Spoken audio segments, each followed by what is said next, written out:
What is up, my peeps? It's Lucian here. I want to start off this video by saying I'm sorry that it's so late. Now, this one we'll be talking about crafting in Bless Online. You can choose your crafting professions at level 14. You can start gathering, mining, and taming as soon as you've started the game pretty much. These are not gated by level, simply by whether you have the equipment needed to perform the gathering. Once you hit level 14, head over to the Craft Union Leader. I have the route showing where he is from the Wyvern and from your recall point, so it's a little easier to show from there. There are three main crafting professions: Armorsmithing, Enchanting, and Handiwork. Armorsmithing lets you craft armor. I know! I bet you would never have guessed that in a million years. It's okay. That's why I'm here. I got you. Now, you'll only be crafting armor as weapons are only obtainable as drops, as of right now at least. I have no idea if this will change. Highly doubt it, but you never know. In addition to crafting armor, you can also craft repair kits, which are worth their weight in gold in my opinion. I'll explain why in a bit. Armorsmithing's main ingredient is iron and cotton. Handiwork is used to craft accessories. I have not seen these drop from mobs as yet, but keep in mind I have not really been farming dungeons as much as I probably should have been. These are definitely useful as it not only boosts your stats, obviously, but crafting and dismantling them also gives you the item you need to upgrade your accessories. I'll get into this a little more later, but the main ingredients for Handiwork are silver and meteorite. Now, moving on to Enchanting, lets you craft taming scrolls and spirits. Taming scrolls are used for taming mobs. Captain Obvious to the rescue again.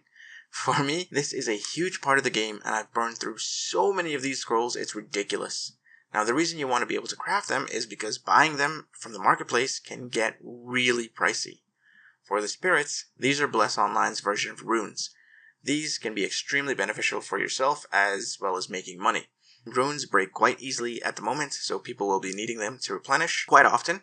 If you're able to make them, you're also able to supply them, which means you're making money and you're keeping yourself topped up. The main ingredient for Handiwork is stone and paper. Paper you get from the general merchant and craft supplier. Subprofessions. Cooking lets you craft foods, I know, genius, that gives buffs. Everything from swimming speed to damage boosts. These will come in very handy as you'll be using them during PvP and especially during PvE. When my guild does battlegrounds, one of the first reminders is, make sure you have your food buffs on. The main ingredient here is wheat, but not always chili. There's barley and mint and some other ones for different versions of the foods. Alchemy lets you create potions and bombs. I haven't used the bombs as yet, but I have read that they do a bit of AoE damage as well as slowing the targets. Potions come in pretty handy as the ones you can craft heal for a little more than the ones you can buy from the general merchants. Additionally, if your healer gets overwhelmed, they can get you out of a pinch. The main ingredients here are tomatoes and cabbage. I have no idea about the bone dust and corrupted essence as I haven't gotten into alchemy that much as yet.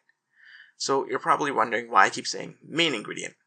For all these crafting professions, of course, other ingredients are needed, but you'll notice that there's one ingredient that is a staple through most of, if not all, the recipes. That's what the main ingredient is. As you can tell, the game has designed all the crafting sections pretty close together, which is always nice. Additionally, there are general crafting stations out in the world in certain cities that can be used to craft any piece. If you hit P to open your profile window, then click on the Life tab, you'll be able to see your current profession's stats. Leveling each profession adds some bonuses. Leveling Taming increases the amount of pets and mounts you can hold collectively, as well as making it slightly easier to catch them. Leveling Gathering essentially lets you gather faster, as well as having a slightly increased chance to obtain bonus items. Mining is pretty much the same. You mine faster and get better drops. Leveling Armorsmithing all the way up will give you, and this is all the way to Grandmaster, will give you a 200 bonus to your defense. This will take a while to get to Grandmaster, so don't go too crazy with it, but that's a nice bonus. Leveling Handiwork to Grandmaster will get you 80 fighting or ability power bonus, and leveling Enchanting will give you a bonus of 40 stamina in total. Now, let's jump into a little more in-depth look at Armorsmithing, as that's the one I have been working on my main. I've never ever enjoyed farming mobs or dungeons over and over and over, hoping and praying that the piece I need drops, and then hoping and praying that I roll the highest for it. And additionally, RNG has it out for me, so my luck is usually pretty crap, so I decided I'm just going to craft my own gear. After accepting Armorsmithing, you already have the basic recipes. the level 14 stuff. You can buy additional recipes from the Master Craftsman. The lower level recipes can be bought with gold, however, as you move up, the other recipes cost dungeon points. Dungeon points are earned by doing dungeons and completing hunt quests. As you can see, as we go to the higher level items, we need more and more dungeon points. So with our first piece in mind, we head over to the respective crafting station and hit F. You select the piece you'd like to craft and hit the craft button. Pretty simple. You can set it to craft multiple pieces at once. If you're on your mount, keep in mind you will be dismounted and you'll have to set the whole thing up again. Besides the armor, the other benefits of armorsmithing are these repair kits. You have the repair tool, standard, and elevated. The bronze one increases your durability by 1 with a 3% chance to increase your maximum durability by 1. The silver increases your durability by 5 and the same 3% chance on your maximum durability. And the gold just gets your equipment back to full with apparently no chance to increase the maximum durability. Now, you might be asking, what's the point of even using the other ones? Why not just use the gold? Well, if you don't have these items on you and you go to a blacksmith, there's a high chance that he will be crap at his job and drop your maximum durability by 1 when he fixes your gear. Or, if you're upgrading your gear and fail, you can drop the maximum durability by 1 again each time you fail.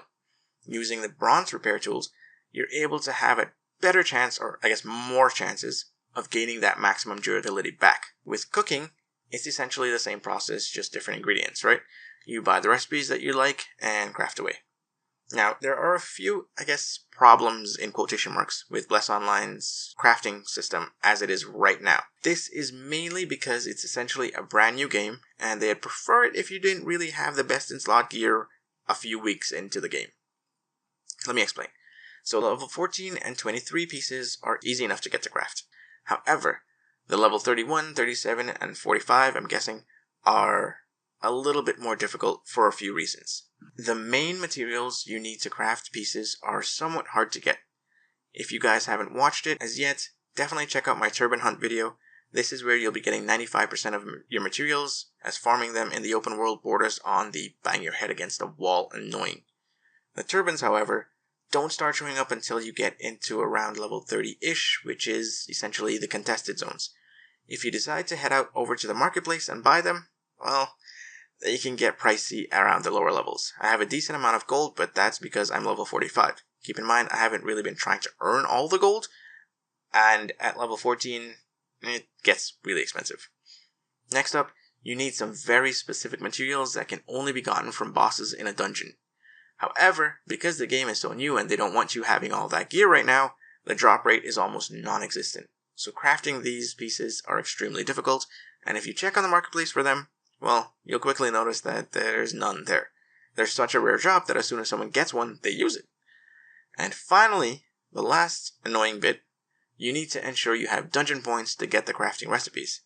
Now, you can get lucky with them as drops in dungeons, but more than likely you'll be buying them with dungeon points. You get these from completing hunt quests and dungeons. Have fun!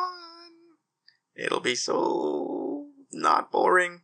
No, I'm kidding. Just party up and knock out a few of these a day, and you'll get them in a decent amount of time. Just don't expect to be spamming it. Now, that's Armorsmithing. For Handiwork, not only are the rings and necklaces that you'll be crafting a great bonus, but you'll be breaking these blue rings and necklaces to hopefully get Magic Stone of Soul Collecting. Another rare chance item.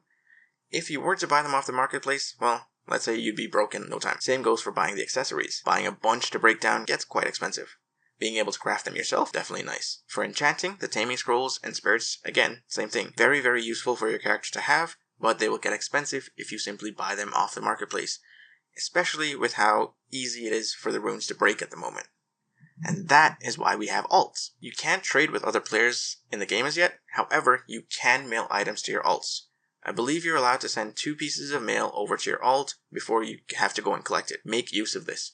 Gather all the items you need on your main, send it over, and then have them be your little crafting bot. So with all of this being said, you may now be asking, Lucian, if that's the case, why even bother crafting before level 30? And to that, I say, you're absolutely correct. Don't make the mistake I did thinking you'd be getting ahead. You won't.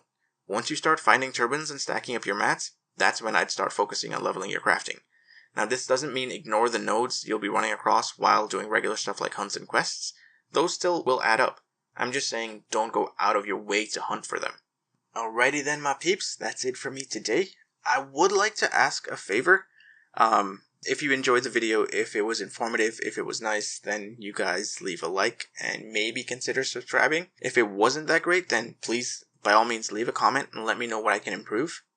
Again, I'm sorry it took so long for this vid to come out. I've been having a bunch of fun in Bliss, and as you could tell, I finally hit 45. Yay! Alright, take it easy, and I'll hopefully see you in the next one. Bye.